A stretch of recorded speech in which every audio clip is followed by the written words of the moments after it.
pushing a fucking thing. I'm not pushing nothing. I'm waiting. Come on, Lee. Let's make this shit happen.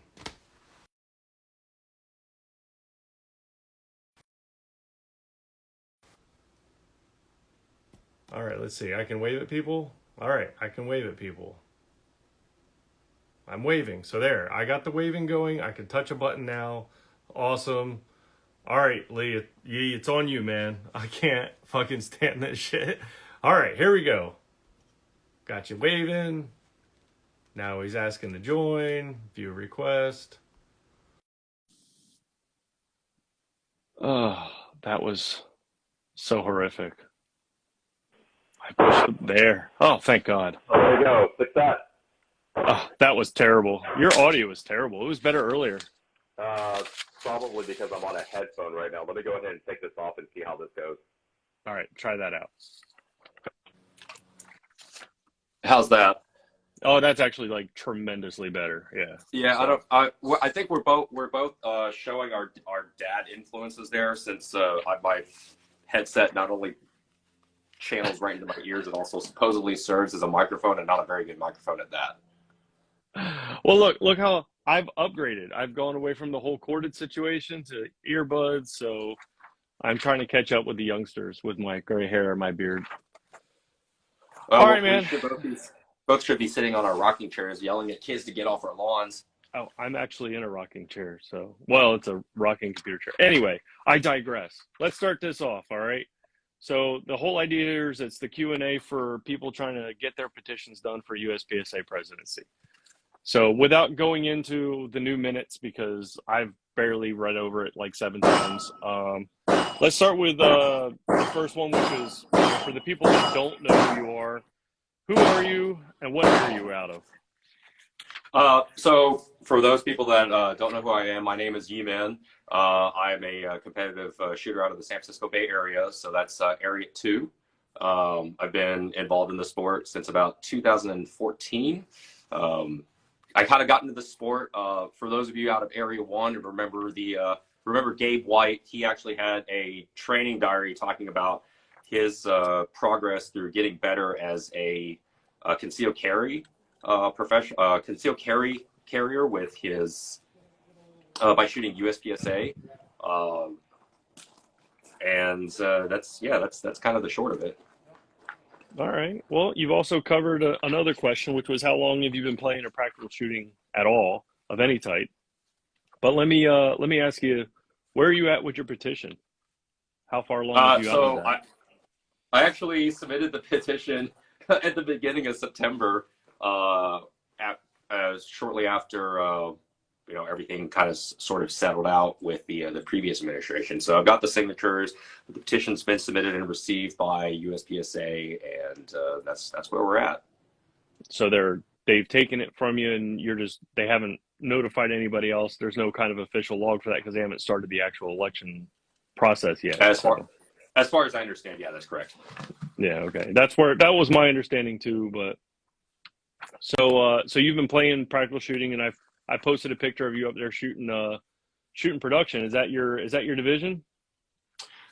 Being in California, that's a very popular division here with at the time, our enforced magazine restrictions. It's been my home division since I started shooting production.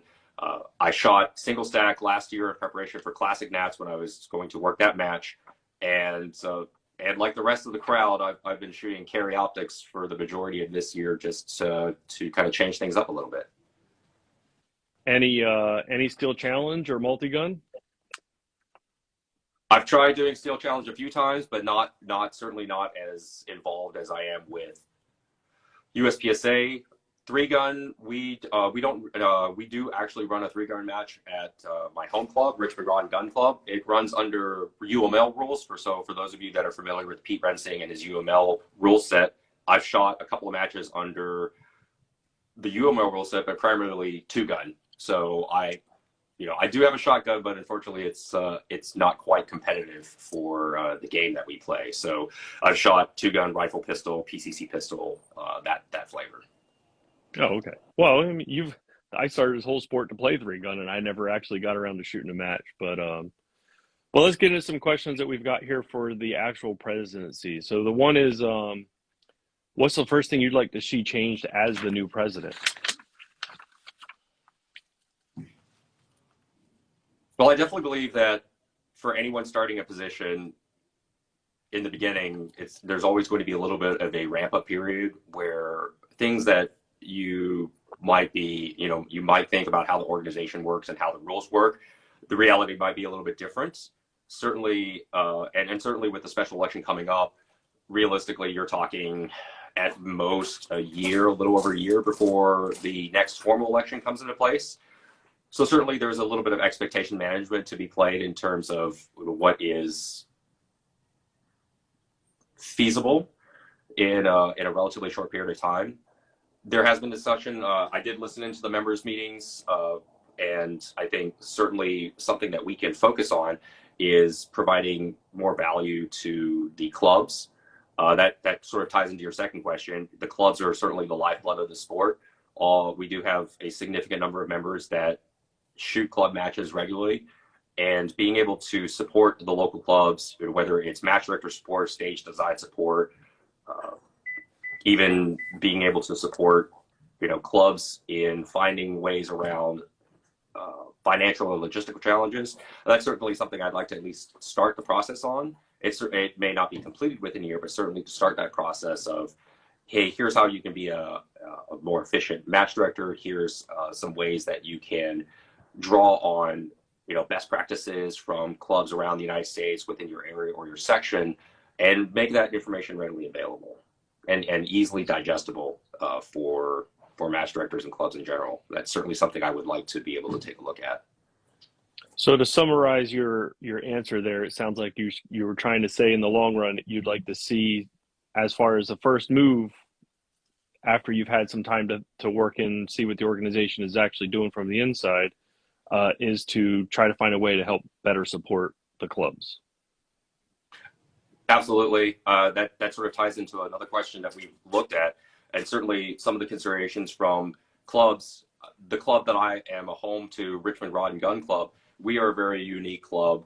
We have a very captive audience in the San Francisco Bay Area. We run 2 USPSA matches a month, and our average competitor count is 120 to 150. It's large enough that we actually have to run the match over 2 days. So that's actually going on right now this weekend. I'm not at that because we're running our production single stack match out here at Linden Gun Range. But we have just started. We should have finished the build, and the match should have started. And so we run about 40 to 50 competitors on Saturday and the remainder on Sunday. And it's a 6-day match with a classifier included. So we certainly have a very different view of and perspective of club support, because we're a very mature section, we're a very mature club, and we are certainly not in the same financial restrictions that, say, a smaller club that has 30 or 40 shooters a month might have. And so there's certain things that may not be scalable down to that level, but certainly I think having that a centralized best practices resource that's easily accessible to members and match directors, that's something I think we could at least start the process on and make some good strides forward with that for whoever comes in. So over the last few years, most of the stuff coming out of the board or the presidency has been about, hey, let's build up the membership. We need more members. Let's add some loosen some restrictions to bring in more shooters. And that's all it's been about. It's like more shooters, more shooters, more shooters. Have you given any thought as to what you could do to help get more matches going on, or get more? The question is, how do you get more matches started?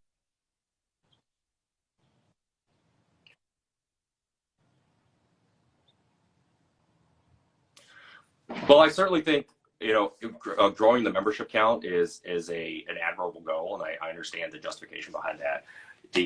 Certainly one of the challenges that you have is you can have the membership grow the membership, but then there's always the question of where does the membership shoot. So there's a twofold process. Really, is making, not only bringing the membership, but also ensuring that they have a place to shoot. And that is a very complex question in terms of reaching out to ranges, providing them with a sort of an offer they can't refuse on why hosting competitive shooting matches, whether it's USPSA, IDP, or anything like that, is a viable business case for them, even if it's from a halo perspective of promoting the Second Amendment. That's certainly the first thing that I think we can try to do. Again, I'm not totally privy to sort of what the board is going through at the moment. They certainly could have been going through those steps to provide range outreach, to promote USPSA and what it provides and the safety. And certainly, many ranges are very sensitive to safety, and our safety record, I think, very much demonstrates that you can have a sport where people run around with loaded guns and have a competition provided in a safe and friendly manner. Another thing to add to that is because Steel Challenge is under the auspices of USPSA right now as well, we can always promote Steel Challenge as well as something where, okay, if you're not comfortable with guys running around with guns, loaded guns, we have an opportunity here where it's a stand and shoot, and you can slowly work them into being more supportive of USPSA in general. Nice. Okay. Well, what about, now you mentioned finding a way to help better support local clubs. Any idea what that might actually look like? The clubs that have been having matches for the last 10, 15 years, I mean, what can we do for these guys? So I think one of the challenges from clubs that I've spoken to before, and match directors that I've spoken to before, is when you are a single match director. So at Richmond, we are a very unusual environment in that we have regularly scheduled practices on the weekends. So we have regularly scheduled practice every Saturday, and there are range officers who have active range privileges who have to staff those practices. And those range officers also have to serve as a USPSA match director generally once every 2 years. So we have approximately 60 or 70 ROs that fall into that category. So we give everybody the exposure on what it's like to be a match director, but we do provide them with quite a bit of support. So for example, at a club level, a match director might have to deal with practice score, registration, payments, designing the stages, building the stages, vetting the stages, and then doing scores at the end. Our match directors, ask locally, hey, who can design stages? We usually get asked for builders. We provide them with lunch, and the only thing I comment that the only thing the match director really needs to do is show up with lunch for the builders on build day. So certainly there's been a discussion I've heard about having a stage design repository, so that a match, that takes a little bit of a load off a match director to be able to think, okay, well, I've been designing stages for a year and I'm starting to run out of ideas. Having that resource available so that you're not always trying to reinvent the wheel. Certainly something else, that's been discussed with some of the friends that I know that are match directors is some stage design guidelines. Again, USPSA is about freestyle. We're not necessarily about being a directive kind of organization, but being able to organize things like, okay, what are the fundamental skills that we try to test in DDC, and what you should be thinking about when you design a stage. That can certainly help, and particularly within the logistics of actually running a match. So I have served as a match director before, and there's quite a bit of behind the scenes work that goes on that sometimes for me, it was very helpful. I had a very mature organization to be able to draw upon, but being able to provide that sort of guidance to newer match directors or folks who certainly want to help and volunteer within the sport, but aren't really quite sure how to go about doing that. Making that resource available to them for them to be able to find on the website, I think would be a very good start to help out with that. Yeah. Well, I mean, yeah, especially trying to support the volunteers, because that's what the majority of the sport is. I mean, the presidency is going to be a paid position, right? I mean, it is a paid position. Right. But I mean, like when you look around at like these board members or the section coordinator guys, from my perspective, especially the guy that doles out a lot of grief, it seems like these guys, they get paid in grief. Like all they get is heartache and trouble. And I've seen people go into being, an area director or section coordinator and then completely hate the sport afterwards and just be done with it. Like, where's that coming from? What do you think can be done as far as from within the organization to kind of make that less of a torture test of your ability to, and more something that's what can be done about that. I don't know how to describe how much it sucks to be a board member, how much it sucks to be a section coordinator, and there be no kind of support, no good energy that comes out of it all. Everybody's just whining and bitching all the time.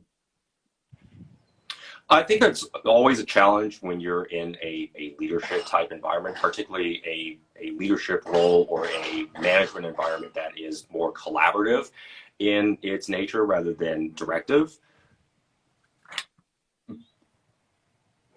I think the easiest way to, not maybe the easiest, but one good way to support your area directors and those people in leadership positions is something as simple as public appreciation. So, we were both at the Area 8 match, and so for the staff that was there at the Area 8 match, they did pay for a hotel. We did have a staff dinner, and I'd like to give a special thanks to Lynn Kasich at Shadowhawk for hosting that range. And one of the things that they did at that range afterwards is, after the staff dinner, they have agencies that train at that range, and so they brought out some blue body grenades with the fuses in them, and anybody who wanted to had the opportunity to see what it's like to actually throw a grenade. And I know for you and myself, Bill, we were in the service, and that was kind of old hat for us. But for the people that volunteer in the sport and maybe will never have the opportunity to do this anywhere else, that sort of small token of appreciation is something that that they'll talk about for a long time. And what was it this year? We had the artillery simulators. That was a really great sort of way of building a community, establishing appreciation. And so something like identifying a section coordinator, saying like, hey, this guy's your section coordinator, these are all the great things that he's done. He or she has been in the sport for this amount of time, and these are all the things that they've accomplished. We really like to call out and appreciate it. It does sound a little hokey up front, but that sort of public gestures of appreciation, those can go a long way to sort of re-energizing someone's spirit when you spend a fair amount of time working on a board and you're sort of trying to figure out when you can come up for air. And it's something that I am somewhat I am familiar with. I served as the president of my club's range for about 2 years, and it can be a little bit of a challenge at a time where people are sort of bringing up their different issues, concerns, complaints, and it can be difficult to work through at times. So you brought it up, but other than being the local president of the president of your local club, you were in the service. So you've got, what kind of leadership experience do you actually have here? So I was in the Marine Corps from 2000 to 2005. I was a logistics officer with 3rd Battalion, 7th Marines out in 29 Palms. So in that position, I served in a maintenance management role. I was also a motor transport officer, so I had a platoon of about 30 to 40 guys.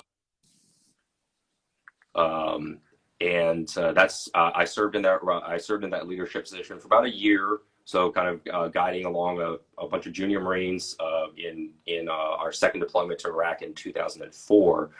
So that's kind of what my experience was at that level.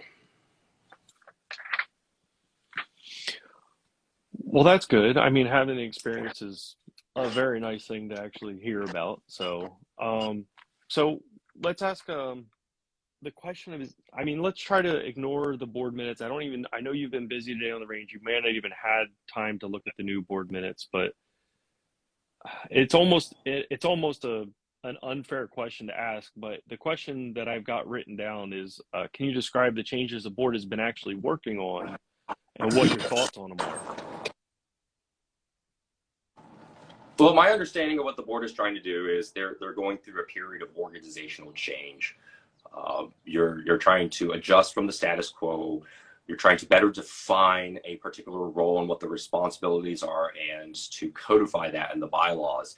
And having gone through some bylaw changes myself when I was president of Richmond Rod and Gun Club, it's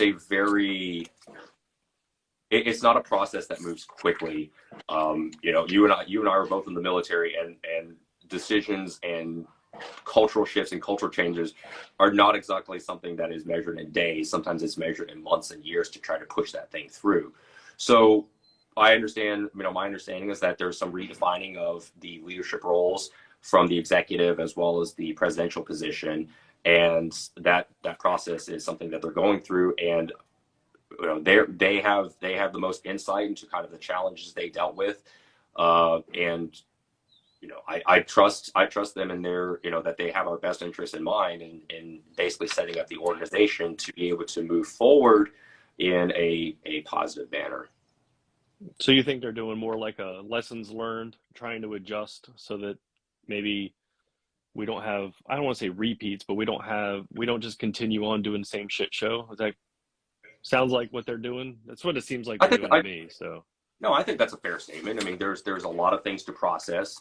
There in terms of, well, what are some lessons learned? What could we try to do differently? How do we really want things to be structured? So, realistically, it's a very great opportunity to create positive change, and in a manner that will ensure the long-term survival of the organization. all right, I got one more question, and then we're going to open it up to let a couple other people ask some questions. The last question I got for you is there's two camps, right? You got the, oh my God, I want to change these 7 things about the divisions, and you got, oh my God, can we please stop making rule changes? Where are you at there? Is there something you're looking that you would, I mean, let's get past the fact that you would maybe wait a year to see how the organization has actually worked from the inside. But if there was a rule change you wanted to make, or is there not? Or are you wanting it to try to level out? Where are you at with that? I think one thing that would be interesting to look at is the rule changes with regards to flashlights and holster positioning. Again, as an outsider looking in, I can completely appreciate the intent of the rule change to make the sport more open and welcoming for different, let's say, different firearms experiences and backgrounds. Again, I came from the defensive community when I started in the USPSA. My first match was with a Glock 19 in a Raven concealment holster with Raven concealment mag pouches. And at the time, the rules were that you couldn't do anything external. So I had a Vickers tactical mag release and a Vickers slice stop. And because of that, I shot in limited and not in production. So I do believe that there is some value to doing that and to being more welcoming to anyone into the sport. At the same time, if the intent is for us to be more welcoming to those people coming in, the majority of the people that we're going to get into the sport are going to participate at the club level. I mean, that's where the majority of the participation comes in. There's a very small subset of the membership that actually participates in major matches, area matches, or even nationals.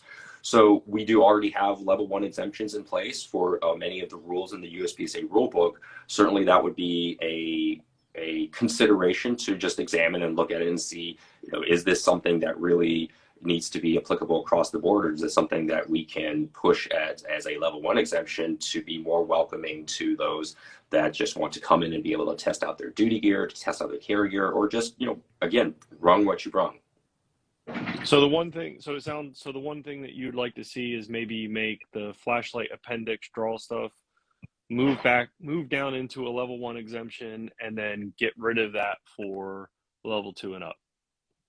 It would be something worth, it would be something at least roll back the time a little bit and go back to putting your equipment in places it belongs and things like that. If you had your way and you could just walk in and be like, let's frickin' do this, that's what you would like to see done. Okay. I certainly like for us to be able to take a look at that and just see if we're still able to meet the same sort of intent of the rules without necessarily maybe drawing us, away from, what this is, which is, it's a very interesting dichotomy of, well, we are sport. You have to be very physical and you have to be very active. And we do keep score, and at the same time, it's a sport where we have far more people who are in it on a very part-time basis. All right. So I said I would open it up to the floor. So I'm going to let some people ask some questions here, and I'll see one and we'll pull it out and I'll ask it to you. You don't have to read through all of these. Some people are just going to be talking shit. So let's see who's talking shit and who actually has a question for Yee. Sounds good.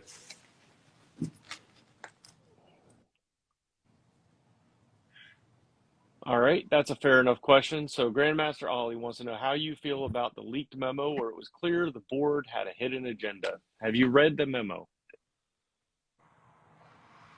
I'm assuming we're talking about the one that was released through the that Instagram account that popped up. Yep, the one that popped up and then vanished. That wasn't me. I flat out just do everything on my own account. So the way that it listed at the end, directly calling out, a member that was coming into the board, where I don't know if it was worried about him being on the board or worried about him being on the presidency, but it was pretty flat out that somebody on the board was worried about that, and it obviously came from a real board member if it showed back up in the minutes later on. So, I mean, what are your thoughts on that? Well, I mean, it certainly would be a concern. I mean, if my name were to be on there, that would certainly be something that I would be concerned about. That, at the same time, if I remember correctly, that particular email chain, we didn't really see the entire gist of the email thread and all the different responses that were tied to that. I'm getting to the point right now where I'm very hesitant to jump to conclusions based on a couple lines of a couple lines from an email that can be presented in such a way to elicit a particular response. I mean, certainly, again, if my name was on there, that would certainly be something that I would address privately with whoever sent that email. Again, there's always context that can be missed, and certainly would try to address that in an adult manner with whoever initially had those concerns, and try to allay those concerns or identify if there really is an issue that I should be concerned about.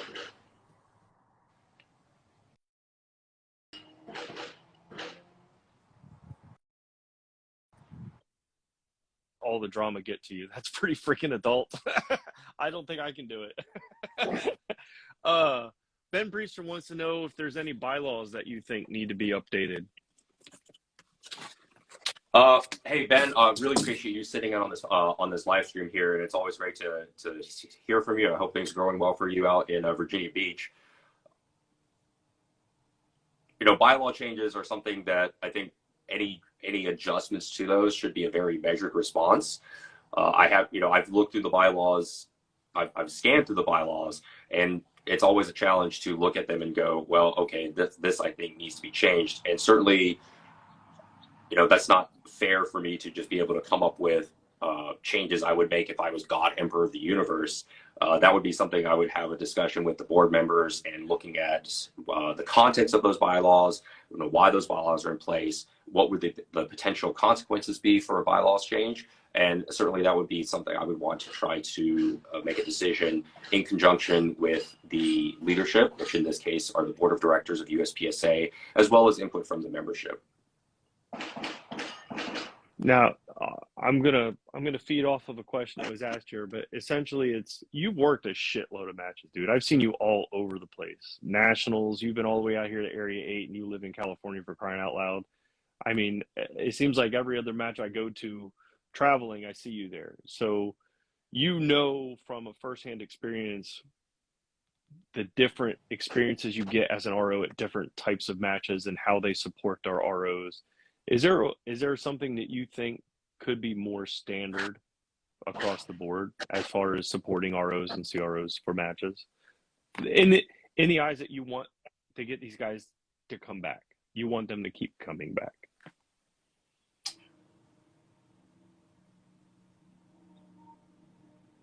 Because you've seen a lot. You've seen people paying for you to show up. You've seen people saying, hey, if you need a hotel by yourself and you ain't bringing a lady, then you're going to have to, pay us half.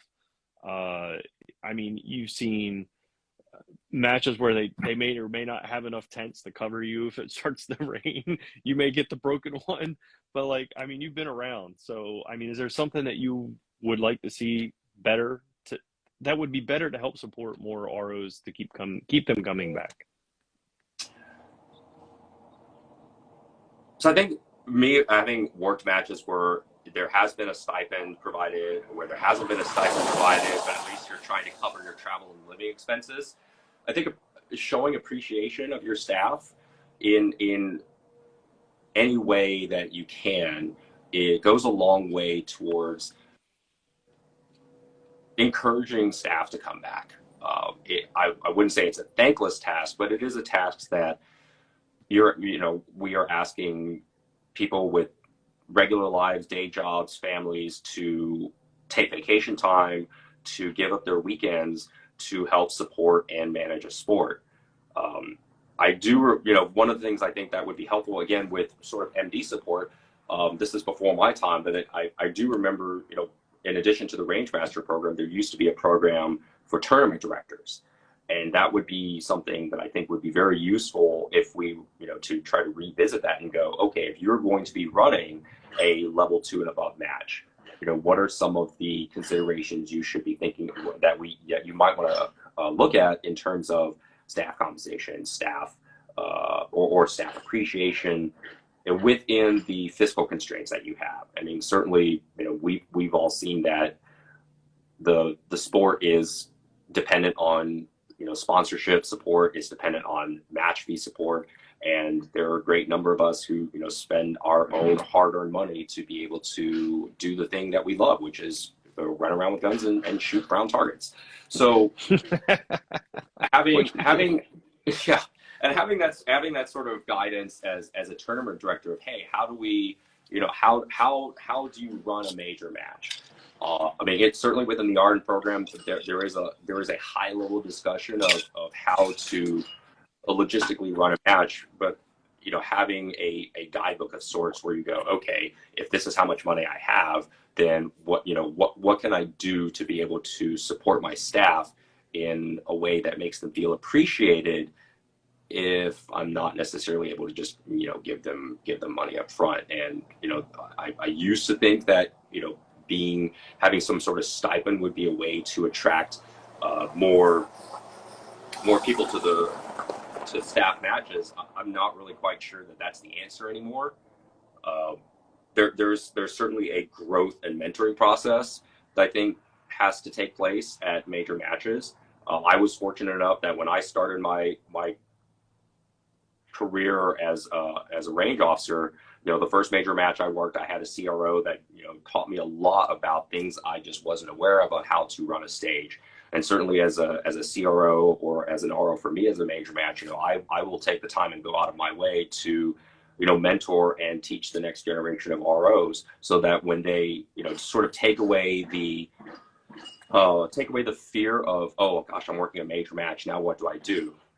You go by the standards, be empathetic to the competitors, think about how you would want to be treated as a competitor being on the other side. And that's generally served me fairly well. So I guess just to sum up, having, again, support for major match directors so that they have something to a reference on how to support the staff that make these matches happen, as well as maybe a more defined, I don't know if you would call it almost an apprenticeship or a mentor type role for CROs, so that when you do go work your first major match, you're being taught. We're not just treating you as a resource to sort of turn and burn. Hey, here's how we want you to grow as an RO. So you don't necessarily have to be a CRO, but that makes you that much better as an RO as well.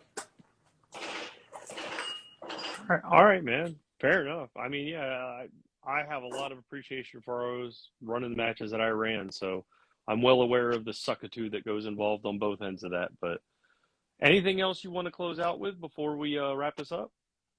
As far as your bid for presidency, you've got your petition done. It's already submitted.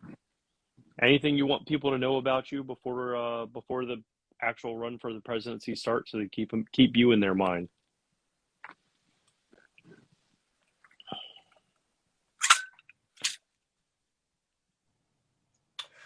I would say, the key thing for us to kind of keep in mind as USPS president, or at least for my run as USPS president, is there's a vision I have on where I think the sport needs to go in terms of supporting the members and the clubs that really without them there is no sport, and to always tell everybody, you're going to have fun.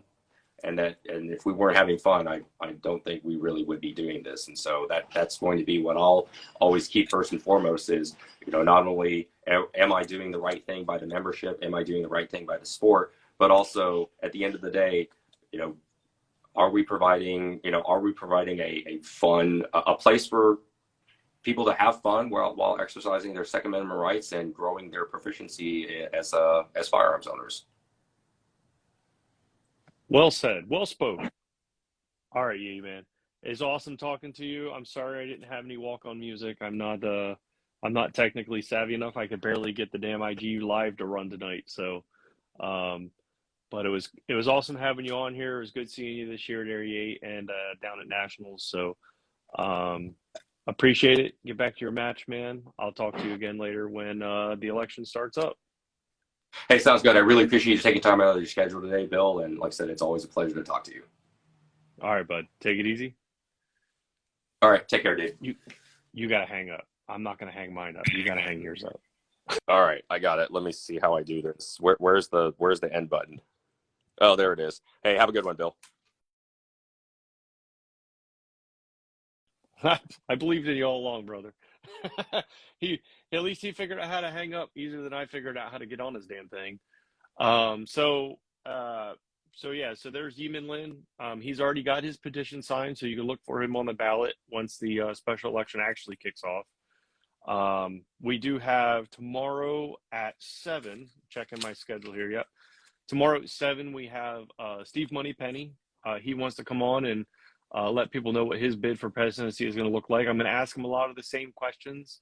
You guys will get to ask some more questions as well. So if you want to meet the other people that are actually trying to get their petitions done or have them done, jump on here tomorrow at 7. We'll meet Steve Moneypenny, and I'm going to go sit down with these minutes and try to figure out what memes I can make out of it.